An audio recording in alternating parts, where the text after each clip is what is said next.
King Tyson Fury. Well, here comes Tyson Fury, the WBC and lineal heavyweight world champion, the world champion of boxing, of course, taking on the lineal MMA heavyweight champion. And as ever, as you expect, Tyson really feeling himself and enjoying every moment like he has done so far in Fight Week, Andy. This is what he lives for, isn't it? Quite simply. He loves the energy of Fight Week. He loves the build up to Fight Week. I get the feeling that he's one of these rare performers who actually enjoys camp because he knows what's coming at the end of it. He's addicted to this stage, and I think most top level performers in any sport, but particularly in boxing, it really is an addiction, and that's why it can be hard when it comes to an end. But whilst it's going, whilst it's in full flow, there is that. No, it's been a marvellous occasion. It's exceptional, magical. But when you look at the man performing there, just moving around the ring, you can use his class, you know. I've no doubt in my mind, you know, what's going to happen, but, you know, it's a spectacle again. But you never know in boxing. It's the strangest game in the world. But you're looking at the best heavyweight in the last 50 to 60 years. And the way he's moving around there now, I'm not a bit worried, to be honest with you, no.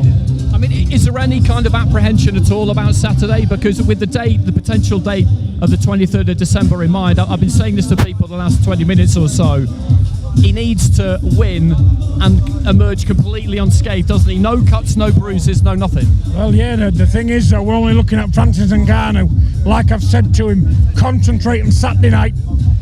As far as we're concerned, the 23rd is not existing till after this Saturday night. Ngannou's got to be dealt with. He's got to be 100% focused, because all these men bring one thing: bombs. And if they land, it can be over. So he's got to focus on what he's got to do. We'll talk about the 23rd after Saturday. Okay, thanks very much. Thanks very much. No worries, thank you. I'll just weave back around to my left-hand side. I'm being shepherded towards the far side of the ring. Lots of people all on their feet round ringside, trying to get a view of Tyson Fury in action. He says he wants 10 more fights, but you just never know when you might get the opportunity to see him again, potentially. Took a good while to get his hands wrapped by Sugar Hill and get gloved up, but now just getting his gloves removed down at ringside, just nodding his head, moving those shoulders. Sugar Hill, of course, an addition to the team after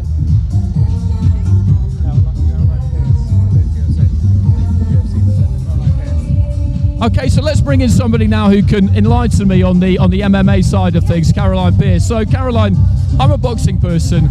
Everybody I've spoken to really is from that side of the divide. Are we underestimating, or in your view, even disrespecting Francis Ngannou a bit?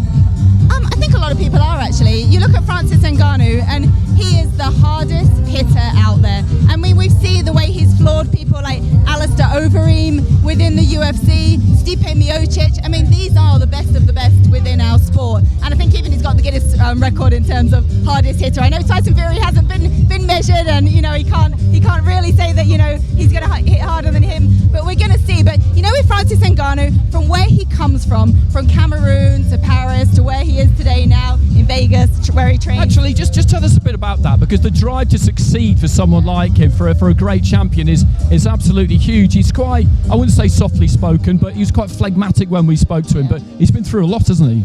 He has, and I think in Tyson Fury, go out there, make it awkward, make it uncomfortable. When you haven't fought an MMA fighter that boxes differently, there's a case to be made that those punches are come at you from different angles, and Tyson Fury has acknowledged that himself as well. So I think Francis has to use what he's got, what's different about him, and if he can land, he can knock anybody out. Okay, thanks very much. Thanks very much. Nice insight there from Caroline Pierce. I just pounced on my old pal Ziad Al Mayouf, who we spoke to yesterday again, the leading light of Saudi pro boxing at the moment. We've seen you a few times over the last few months. You're nice and close to the ring here, having a look at Tyson Fury. Is he a fighter you particularly admire?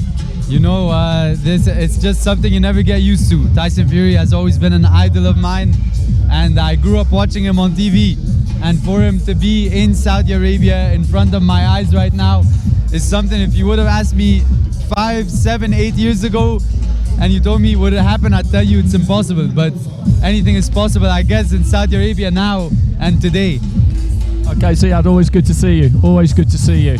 Okay, let's just have a little bit more of a scout around. I think I might have run out of gas at ringside here just for the moment, so I'll slide back in behind the desk with Dev. Unless I've missed anyone out, I don't think I have. Everybody thronged around ringside, Dev.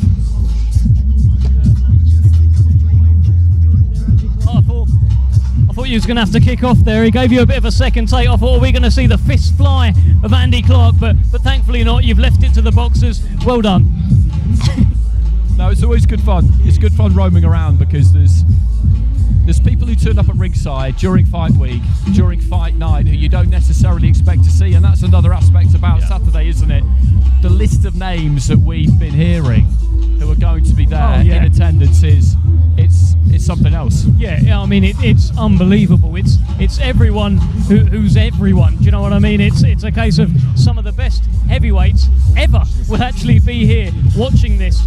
And hey, you may be looking at one of the best heavyweights ever. I think you are. He will tell you that he is the #1 heavyweight of all time. I've seen interviews with him this week saying that he doesn't believe anyone can beat him. And I think we're getting a bit of an indication here. We saw him do pads orthodox. We saw him do pads effortlessly in southpaw as well. 6'9", 270, 280 pounds. A nightmare to fight for any heavyweight. Yes, and that's always been the thing with him.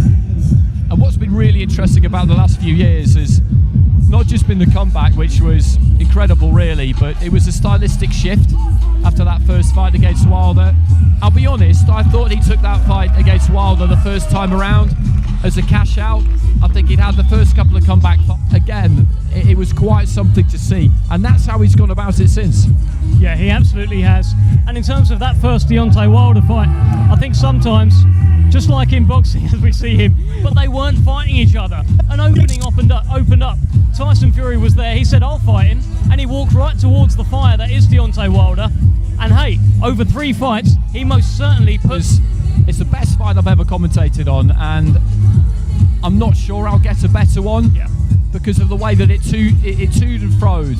To have a truly great fight, it has to go one way and then the other. Wilder started fairly well, I thought, getting on the jab. He was heavier for that fight than we'd seen him previously, but then he got put down, and you thought to yourself, okay, here we go again. And then in the next round, he got up and put Tyson down twice. Yeah. And the second time, he's kind of staring, not exactly vacantly out of the ring, but he was staying down, waiting for his faculties to come back before he got back up. And this is the amazing thing about these athletes, is that they have that ability. Sitting down on some of his punches, not doing it just now, but he was sitting down on some of them, almost breaking the hands of poor Sugar Hill in there. And I guess that's the new style of Tyson Fury, the one that boxed Vladimir Klitschko back in 2015. Fleet of foot, moving about, boxing moving.